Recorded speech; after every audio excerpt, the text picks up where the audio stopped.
Graça e a paz do Senhor aos irmãos, amém? Amém? Quero convidar a você a abrir a sua Bíblia comigo na segunda carta de Paulo a Timóteo. Você que está aqui conosco, você que está virtualmente conosco, como o pastor Carlos bem disse, seja pelo canal 38, Nova TV, seja pelas nossas redes sociais. Você não está assistindo um culto, o nosso convite é que você participe e que a sua casa também seja um altar de adoração ao Senhor. 2 Timóteo, capítulo 3, a gente vai ler do versículo 1 ao versículo 5. 2 Timóteo, capítulo 3, verso 1 ao verso 5. 2 Timóteo 3, do 1 ao 5, diz assim: saiba disto,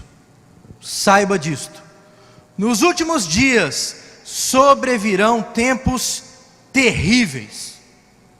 Os homens serão egoístas, avarentos, presunçosos, arrogantes, blasfemos, desobedientes aos pais, ingratos, ímpios, sem amor pela família, irreconciliáveis, caluniadores, sem domínio próprio, cruéis, inimigos do bem, traidores, precipitados, soberbos, mais amantes dos prazeres do que amigos de Deus, tendo aparência de piedade, mas negando o seu poder.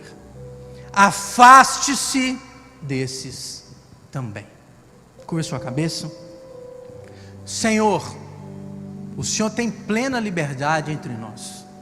O Teu Santo Espírito está presente e agindo desde a abertura deste culto.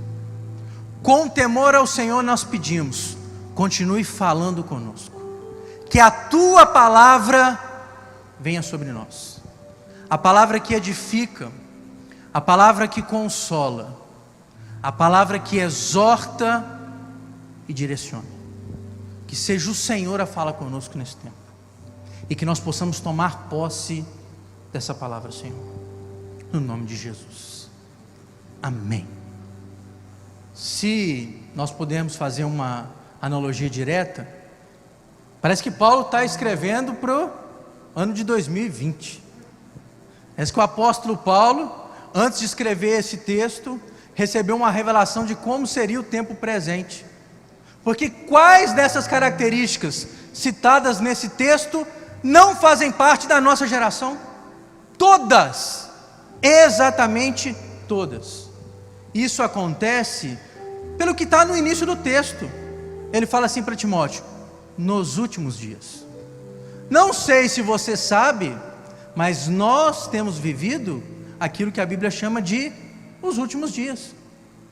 Os últimos dias podem durar 1000 anos? Podem, o tempo é de Deus, não é nosso. Mas que as características dos últimos dias estão presentes na nossa geração? Estão. Quer você goste, não goste, queira ou não queira, essa é uma realidade. Tanto é assim que todos os adjetivos do povo deste tempo estão aqui nesse texto.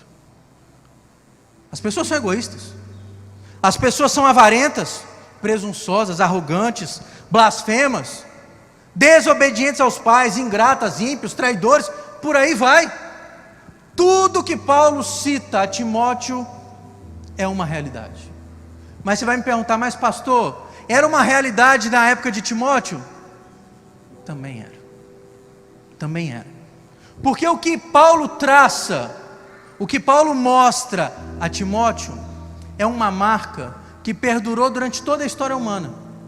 Hoje, muito mais acentuada, porque quanto mais próximo à volta de Cristo estamos, mais essas características se manifestam. Mas isso aqui sempre existiu na vida humana. Sabe por quê? Porque mais do que crise de saúde, mais do que crise econômica, mais do que pandemia, o ser humano sempre enfrentou uma crise, que é a crise do pecado. O pecado desde que Adão fez aquela escolha no Éden, faz parte da vida humana. E eu te falo, o pecado é a maior crise que o ser humano pode enfrentar. Porque o pecado nada mais é do que assumir uma posição em oposição a Deus. Escolher o caminho do pecado é se colocar contrário àquilo que Deus quer, àquilo que Deus manda, àquilo que Deus propõe. E desde a primeira escolha de Adão, o ser humano escolheu uma vida em oposição ao Senhor. Isso que é pecado. Pecado nada mais é do que não fazer o que agrada a Deus, ou fazer tudo o que desagrada a Deus. A humanidade escolheu esse caminho no Éden. Você vai falar assim: o que eu tenho a ver com Adão? Tudo. Porque se você quiser colocar-se a sua própria sorte, a salvação vai ter que ser um ato seu também. Porque por causa de um homem entrou o pecado no mundo, mas por causa de um único homem a salvação é disposta para todos nós por Cristo Jesus. Mas não dá para esconder isso. As características que o apóstolo Paulo descreve para Timóteo são características do nosso tempo. Nós vivemos uma geração onde o pecado impera. E infelizmente, falo com tristeza no coração como pastor, infelizmente, não é só da porta para fora da igreja, é da porta para dentro também. Tem muita gente sentada aqui me ouvindo, tem muita gente assistindo aí, que ele ouve o evangelho, mas a sua vida continua sendo uma vida vivida no pecado. E eu vou te falar, é gravíssimo essa escolha. Sabe por quê?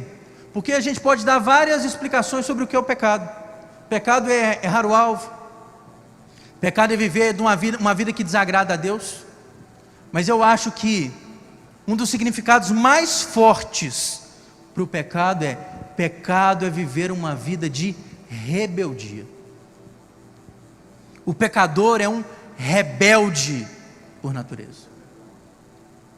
Vida de pecado é uma vida de rebelião contra Deus. Imagina, se um filho ser rebelde aos seus pais é algo triste, terrível, imagina a rebelde contra o Senhor do Universo. Mas é isso mesmo. O pecado, ele escolhe um caminho. O pecador escolhe um caminho. O caminho da revolta, da rebeldia. Porque se Deus diz sim, e você diz não, você está sendo o que diante de Deus? Rebelde. Se Deus ordenou um caminho, e você fala para Deus que você pode escolher um caminho melhor, rebelde. E olha que a Bíblia trata da rebeldia durante todo o texto, de Gênesis a Apocalipse. A Bíblia trata do perigo de escolher o caminho da rebeldia. Eu quero quebrar um princípio aqui, que é um princípio comum no meio dos cristãos e que não é bíblico. Irmãos, não existe espírito de rebeldia. Rebeldia não é um espírito, é uma escolha. Quero que isso entre na sua cabeça. Rebeldia não é um espírito, é uma escolha. Adão era perfeito, santo, não tinha um traço de pecado, mas lá no Éden ele escolheu o quê? A rebeldia. Ele era santo, perfeito, não tinha pecado, mas o que ele escolheu? Eu quero viver em oposição à vontade de Deus. Deus falou para não comer daquela árvore, mas eu quero. Puro, perfeito, sem defeito algum. Rebeldia não é um espírito, é um caminho, é uma escolha. E tem muito crente escolhendo o caminho da rebeldia. Tem muito crente escolhendo o caminho de oposição à vontade de Deus. E você me diz assim: pastor, a rebeldia enquanto pecado é rebeldia contra quê ou contra quem? Primeiro princípio nítido e certo: todo rebelde em primeiro lugar é rebelde contra Deus. Todo que escolhe o caminho da rebeldia, o caminho do pecado, o primeiro a atingir é o Senhor. Ele é rebelde contra Deus. Texto bíblico, Gênesis capítulo 3. Gênesis capítulo 3, o texto fala que a mulher estava andando pelo jardim, e eu quero parar aqui e te falar uma verdade bíblica. Quando a mulher tem um diálogo com a serpente, ela não estava sozinha. O homem estava ao lado. Ela não estava sozinha. Então a gente põe a pecha na mulher, né? A mulher que foi lá. Adão estava ao lado. Porque o texto bíblico no original fala que a mulher pegou o fruto, comeu e deu ao marido que estava do lado. E quando Deus fala para não tomar daquela árvore e comer do fruto, Ele falou foi com Adão, não foi com Eva. Ele falou com o homem, não foi com a mulher. A mulher ouviu da boca do marido, Adão ouviu direto de Deus. E o texto diz que eles estavam caminhando, a serpente conversa com ela. Como é que Deus disse? Que vocês podem comer de tudo? Ela, não. Deus disse que a gente pode comer de tudo menos daquela árvore ali. Se comermos, morreremos. A serpente vira e fala assim: mentira, mentira, Deus mentiu para vocês. Se vocês comerem, vocês não vão morrer, vocês serão iguais a Deus. Qual que foi a escolha do casal? Eu obedeço a serpente, não ao Senhor. Eles escolheram o caminho da rebeldia contra Deus. Eles desafiaram ao Senhor. Eles declararam: nós queremos ser iguais a Deus, para não precisar mais de Deus. Pegar o fruto e comer era uma declaração de independência. Eu não quero mais o caminho de Deus, eu quero ser Senhor da minha história. Se lascaram e colocaram todos nós no caminho do pecado. Sabe por quê? Porque escolheram a rebeldia, escolheram a desobediência. Mas não coloque só na culpa de Adão e Eva, não, que você faz isso também. Eu faço isso também. Quantas vezes nós, diariamente, sabemos exatamente qual é a vontade de Deus e nos rebelamos contra ela? Sabemos o que temos que fazer, sabemos o que é o certo e fazemos o errado. Sabe o que a Bíblia chama isso? Rebeldia. Sabe como a Bíblia chama isso? Pecado. Pecado. Você pode ser legal, gente boa, caridoso, pode fazer o que você quiser, mas se você escolhe o seu caminho e não de Deus, a Bíblia te chama de rebelde. E mais para frente nós vamos ver qual é o poder que a rebeldia tem para destruir as nossas vidas. Todo aquele que é rebelde, em primeiro lugar, é rebelde contra Deus. Segundo, todo aquele que é rebelde contra a lei de Deus. Primeira carta de João, capítulo 3, versículo 4 em diante, diz assim: quem peca? Eu estou lendo o Novo Testamento, eu estou lendo a primeira carta de João, que a gente vai falar assim, vai falar de lei, está falando do Antigo Testamento. Estou lendo a primeira carta de João, final do primeiro século, Novo Testamento. Quem peca é culpado de quebrar a lei de Deus, porque o pecado é a quebra de lei. Versículo 6: assim quem vive com Cristo não deve continuar pecando, mas quem peca continuamente nunca viu nem conheceu o Senhor. Quem escolhe o caminho da rebeldia é rebelde contra Deus. Quem escolhe o caminho da rebeldia é rebelde contra a palavra de Deus. O que mais se ouve nesse tempo é: mas não é bem assim, os tempos são outros, dá para interpretar de uma maneira diferente, aquilo só servia para os irmãos lá, não serve para mim agora. Ou a Bíblia toda é palavra de Deus, ou não é. Porque o que mais se tem hoje é gente que fica retalhando a Bíblia, né? Isso aqui é para mim, isso aqui não é, isso aqui é para mim, isso aqui não é. A Bíblia fala que maldito é aquele que tirar ou acrescentar um pontinho, porque na nossa Bíblia está lá, né? Uma vírgula, um tio, mas no hebraico nem tio e vírgula tem, né? Quem acrescentar um pontinho, quem colocar ou tirar aquilo que está posto. O que é a palavra de Deus? É a palavra de Deus, ponto. Quer você goste ou não goste, é a palavra de Deus. E quem se rebela contra a palavra de Deus, quem se opõe ao ensino da verdade, quem se coloca em oposição à palavra de Deus, está pecando, é rebelde. Então quer dizer, pastor, que tem uns pastores pregando na televisão? Tem.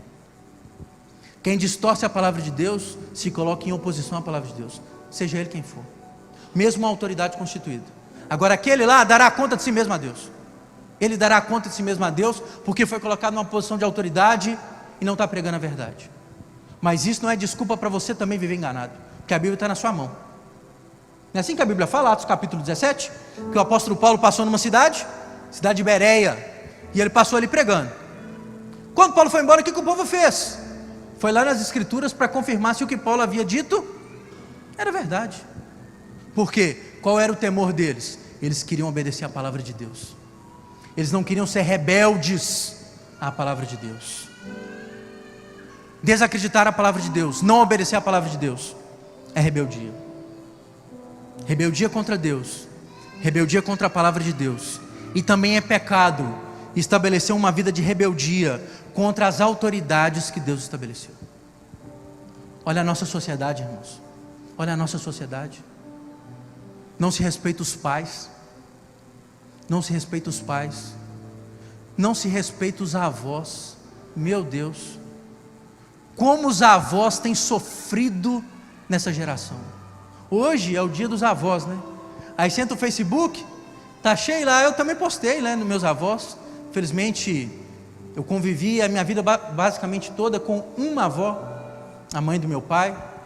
Convivi até o último dia de vida, né? Porque quem foi lá para poder constatar que ela tinha falecido foi eu, às 5:30 da manhã numa segunda-feira. Então convivi com ela boa parte da minha vida. Ela morava na frente da nossa casa, mas eu não convivi com meus outros avós. Hoje tem família que tem todos, e o avô só serve para cuidar do menino que a netinha arrumou, aí põe lá, ou que a mãe arruma, aí faz o netinho, põe lá para a vovó cuidar. E muitas vezes a casa do vovô e da vovó vira uma creche, né? Cheio de menino. E muitas vezes os meninos vão lá e abusam dos avós, roubam dos avós, maltratam os avós. Estávamos conversando sobre isso esses dias, né, pastor Joel? Sobre um caso assim. E os avós muitas vezes com a situação emocional fragilizada, vida financeira difícil.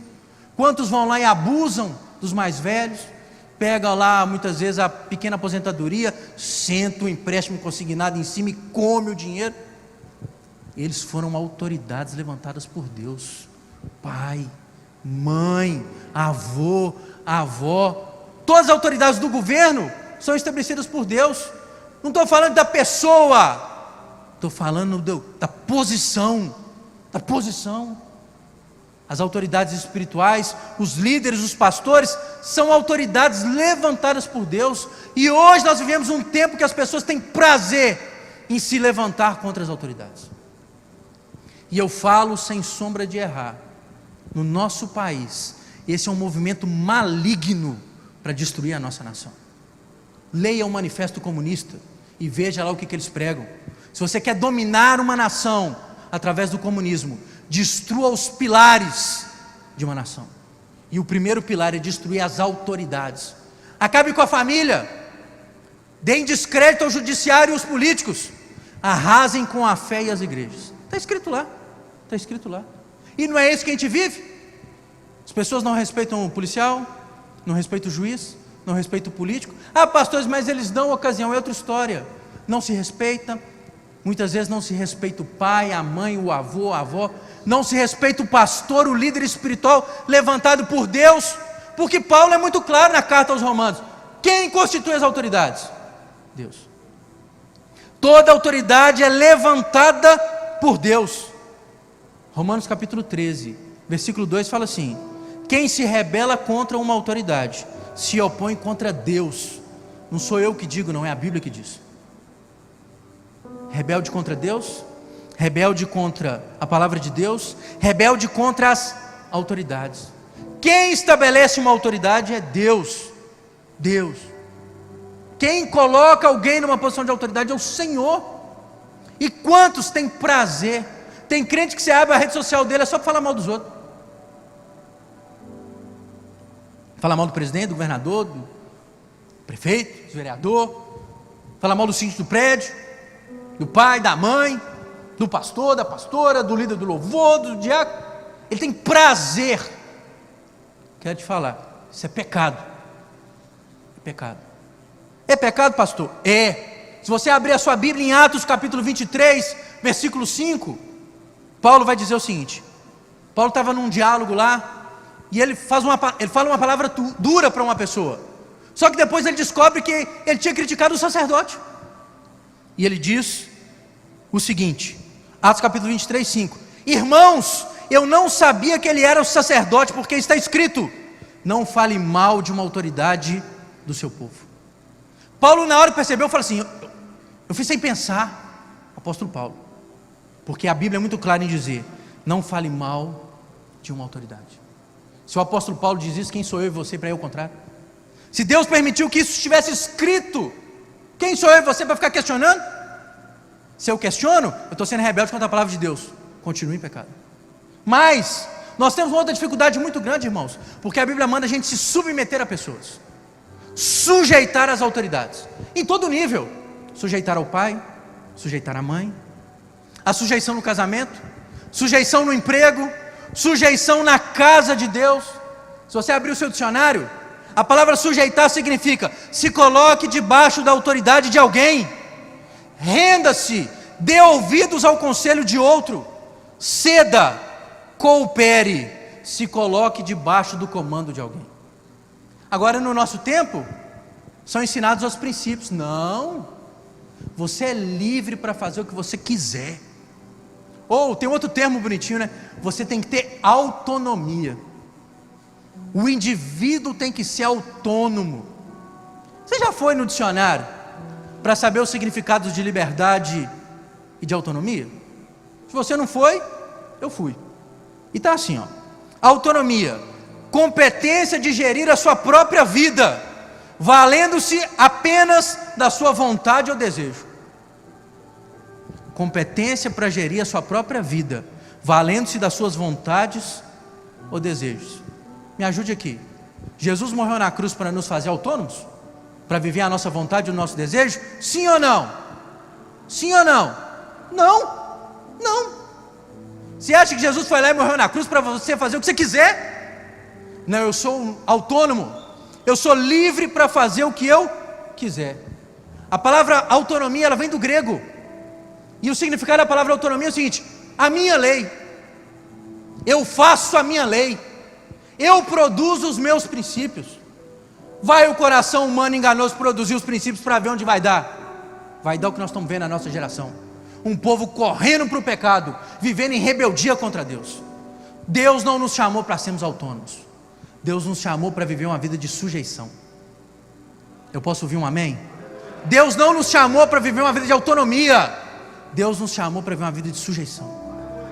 Ah, eu sou livre. Glória a Deus. Glória a Deus. Ah, pastor, eu sou livre. Jesus morreu para me dar liberdade. Foi mesmo. Mas liberdade de quê? Não é liberdade para fazer o que você quiser. Teve um dia, pastor Carlos, nós fomos num congresso de louvor, eu, pastora Raquel. Aí o cantor lá virou e falou assim: irmãos, você é livre para fazer o que você quiser, pode subir nos bancos e pular aí. Eu falei: o pastor vai infartar. E os meninos começaram a subir no banco da igreja pulando assim, ó, aqueles bancos de madeira. E eu vi um banco envergando. Você é livre para destruir o patrimônio da igreja? Será que Jesus morreu para isso? Você é livre para fazer o que você quiser. Quem prega isso é o diabo, não é Jesus não. Quem prega essa liberdade exagerada não é Jesus, não é a palavra de Deus, é o diabo. É o diabo. Porque nós somos livres do poder do pecado. Ponto final. Cristo morreu na cruz para nos livrar do poder do pecado. Ponto final. O pecado já não tem domínio sobre nós por causa da cruz de Cristo. Ponto. Você não é livre para fazer o que você quiser. Você não tem essa liberdade. Spinoza, um filósofo famoso, ele dizia que ser livre é agir de acordo com a sua própria natureza. Irmãos, a natureza nossa sem Cristo é uma natureza de quê? De pecado. Como é que você é livre para fazer o que você quiser? Mas tem gente que fala: eu sou livre, e acha que ser livre é simplesmente: eu posso fazer o que eu quero. Diante de Deus, não. Lá no mundo, entregando o coração para o capeta, pode. Diante de Deus, nós não somos livres nesse sentido. O que a Bíblia ensina é que eu e você devemos nos submeter. Submeter a Deus, submeter a palavra de Deus, submeter as pessoas que Deus estabelece sobre as nossas vidas. Paulo fala em Efésios 5, 21, sujeitem-se uns aos outros, por temor a Deus. Vou repetir aqui: sujeitem-se uns aos outros, não é porque você gosta, não é porque você quer. Sujeitem-se uns aos outros, por temor a Cristo. Se você tem temor de Deus, se submeta. Se você tem temor de Deus, deposite a sua vontade, o seu querer, tudo no altar do Senhor. Agora, se você não faz, saiba, você não tem temor de Deus. Temor nenhum. Hebreus capítulo 13, versículo 17 fala: obedeça aos seus líderes, submetam-se à autoridade deles, porque eles cuidam de vocês como quem presta contas. Você acha que não? Mas o pastor Carlos em primeiro lugar, mas a pastora Elane e nós de tabela, nós prestamos conta de vocês diante de Deus. Muito melhor prestar conta diante de mim e do pastor do que diante de Deus. Mas os pastores, os líderes, aquele que é levantado para determinado ministério da igreja, ele presta conta pela sua vida diante de Deus. Aí o escritor de Hebreus fala: lembre-se disso para obedecê-lo, lembre-se disso para se sujeitar sobre essa pessoa.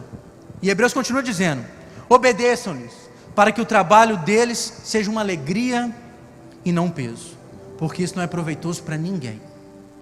Irmãos, eu pastoreei a igreja sozinho durante 12 anos, sozinho.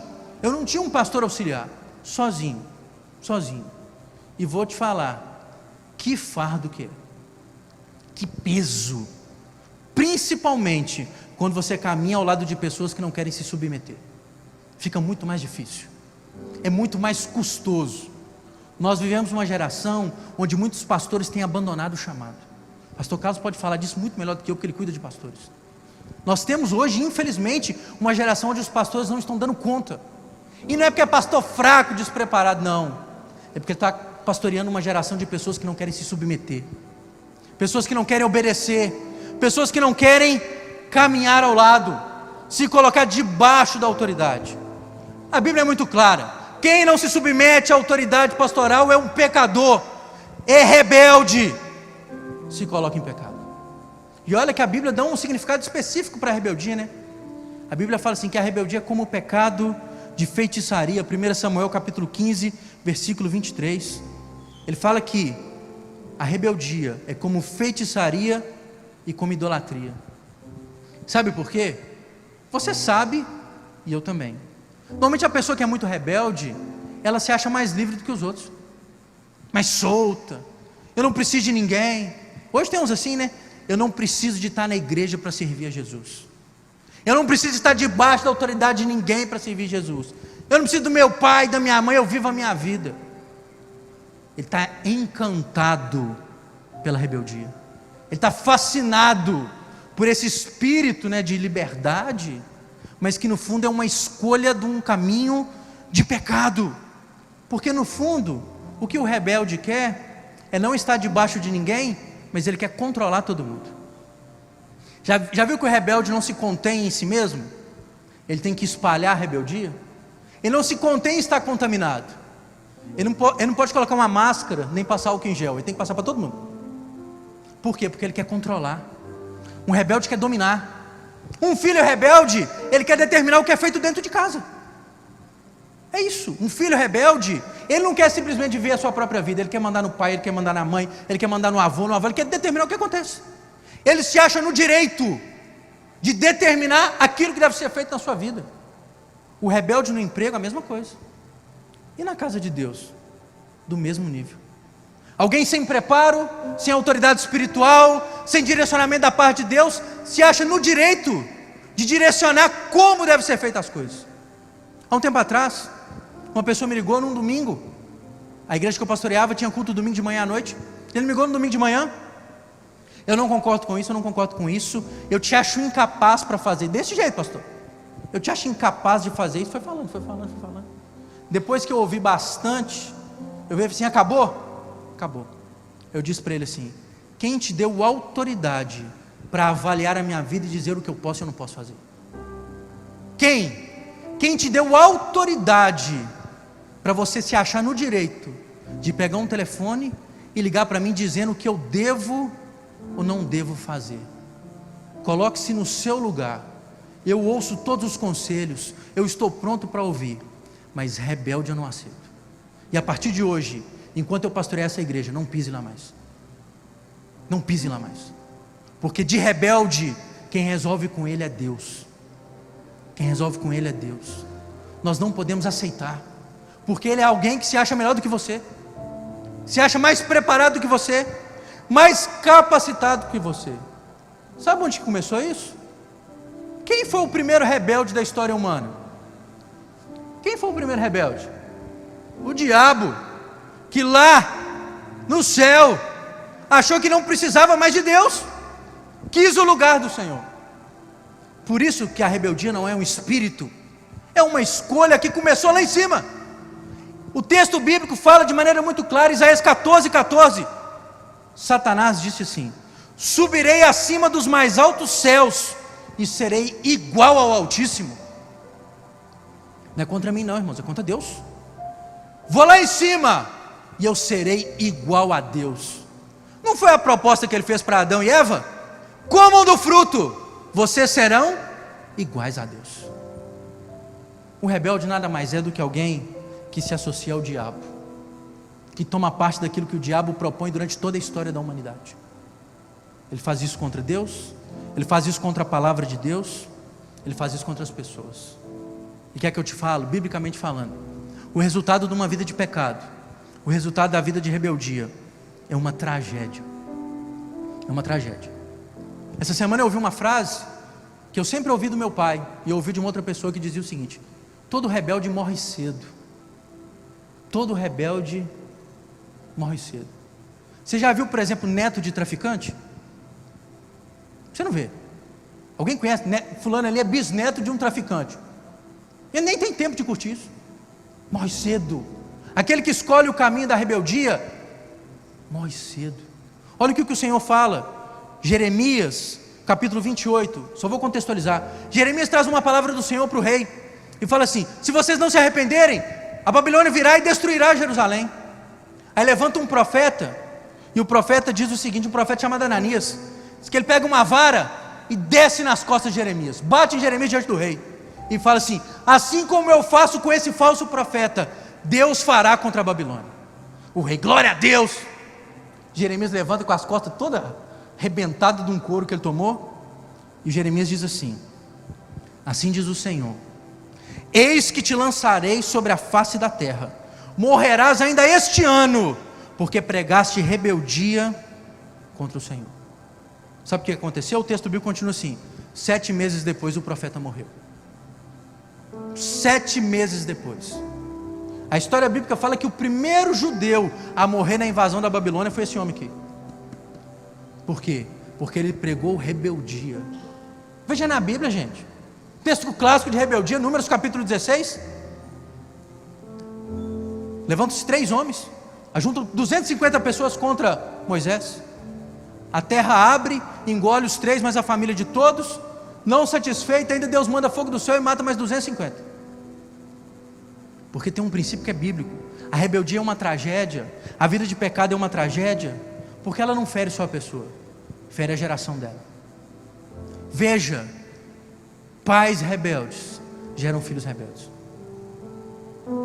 As gerações são impactadas pela rebeldia, e muitas vezes a tragédia que alcança o rebelde impacta as suas gerações.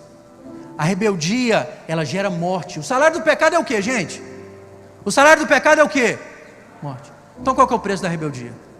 Morte. Para terminar, como é que a gente lida com a rebeldia? Porque muita gente pensa no rebelde no outro. Aí você lembra fulano. Mas e se o seu coração é rebelde? E se seu coração está contra o Senhor? E se o seu coração está contra a palavra de Deus?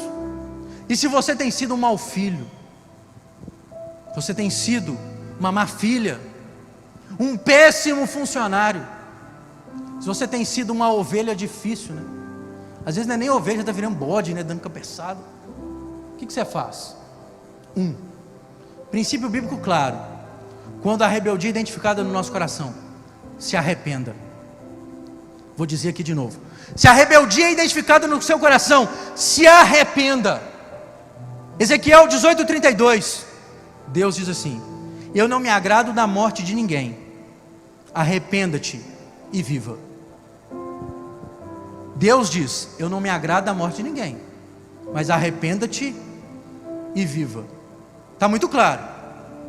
O rebelde que não se arrepende, morre. Mas aquele que se arrepende, recebe vida de Deus. Se arrependa, se arrependa, se arrependa. Reconheça os seus maus caminhos. Reconheça. Talvez você vai sair daqui e vai falar: espera aí, eu preciso de mudar o meu jeito de trabalhar. Sou rebelde, não aceito ordem de ninguém, bato o boco, discuto com todo mundo. Talvez você vai ter que sair daqui, chegar lá na sua casa e pedir perdão para o seu pai, para sua mãe. Às vezes não vai ter que telefonar. Se arrependa. Reconheça que você está errado. Talvez essa semana você vai ter que marcar uns gabinetes e conversar com alguns pastores, né? Pastor, me perdoa, falei demais, pequei. Porque arrependimento, irmãos, não é só um sentimento, não, é uma atitude. Porque tem muito crente que não se arrepende, só tem remorso. E quem tem remorso faz de novo. Quem tem remorso faz de novo. Atos 3,19: arrependa-se e convertei-vos, para que sejam apagados os seus pecados. Se arrependa, se arrependa. Agora você diz assim: pastor, eu não sou rebelde, mas eu conheço um rebelde. Eu não sou rebelde, mas eu tenho um amigo, uma amiga, tenho um parente, tem alguém do meu convívio diário que é rebelde. Eu vou lembrar da última parte do último versículo que nós lemos. Paulo fala assim, 2 Timóteo capítulo 3, versículo 5. Paulo fala assim: fique longe dessa gente, afaste-se deles. Números 16, 26, quando o juízo de Deus vem sobre os rebeldes no acampamento de Israel, Moisés fala assim: afastem-se da tenda desses homens, não toquem nada que seja deles, senão vocês também serão destruídos por causa do pecado deles. Sabe o que a Bíblia está ensinando aqui? Você não é rebelde, mas você está próximo dele, vai sobrar para você também. Você já viu, a gente vê isso muito em alguns eventos. Futebol é mestre disso. Às vezes você está vendo um jogo de futebol, aí dá uma briga na arquibancada. Aí começa 2, 3 se estranhar, e empurrar um ao outro. Aí daqui a pouco aparece um que não tem nada a ver com a história, dá um tapa nenhum. 200 briga. Gente que apanha, toma soco, machuca. Ele não tinha nada a ver com a história, mas estava perto. Estava perto. Tem um dia que nós fomos num jogo lá no Mineirão, era Cruzeiro e Corinthians, e assim, o Cruzeiro tinha perdido lá, na época boa, né, do Cruzeiro, né? O Cruzeiro tinha perdido tal, lá em São Paulo, era a Copa do Brasil. E o jogo de volta não tinha expectativa nenhuma de público. Aí eu juntei a pastora Raquel, meus meninos, mais uns colegas, vamos lá para assistir o jogo, que é um passeio bacana, né? Comprei num setor que é um setor familiar, deu 40 mil pessoas no estádio. Mas estava bom, o Cruzeiro ganhou, classificou, glória a Deus, aleluia, naquela época. Mas no meio do jogo, saiu um cara do nada. Um sujeito pulou 2 cercas, 2 alambrados altos, e pulou lá para o nosso meio e começou a fazer bagunça. E eu olhando aquele negócio, daqui a pouco um senhor foi lá, começou a discutir com ele, e eu já olhei para a Raquel e falei assim: não, vamos sair daqui, porque eu não quero que sobe isso aqui não, né? Daqui a pouco apareceu lá 2 seguranças lá, o jeito era mais lá que uma porta. Arrancou o cara pelo braço, saiu carregando. Porque senão, um rebelde faria uma tragédia no meio de uma família. Moisés fala: sai de perto, eles vão morrer, e se você não sair de perto, você vai morrer também. Paulo fala: fuja, fique longe dessa gente. Romanos 16, 17 e 18: irmãos, tome cuidado com quem provoca divisão, quem atrapalha os outros na fé, e que vão contra o ensino do Evangelho. Afaste-se dessas pessoas, porque elas não servem a Jesus, mas a si mesmos. É para você avaliar a sua vida. Veja o seu ciclo de amizade. Talvez o que você vai precisar de fazer hoje é pegar a sua lista de WhatsApp e bloquear alguns. Suas redes sociais, bloquear aqueles que só lançam na sua mente mensagens de rebeldia e destruição. Jesus não te chamou para viver uma vida de rebeldia. Jesus te chamou para viver uma vida na presença dele. Jesus não morreu na cruz para você ser mais um rebelde, mas para você ser salvo. Jesus não morreu na cruz para você querer viver uma vida de autonomia, de liberdade. Jesus morreu na cruz para você ser servo, se sujeitar à palavra do Evangelho e àqueles que Ele estabeleceu para caminhar na sua vida e te fazer crescer. Rejeite. Rebeldia é pecado, leva à morte, mas que em nome de Cristo Jesus você possa experimentar é a vida de Deus.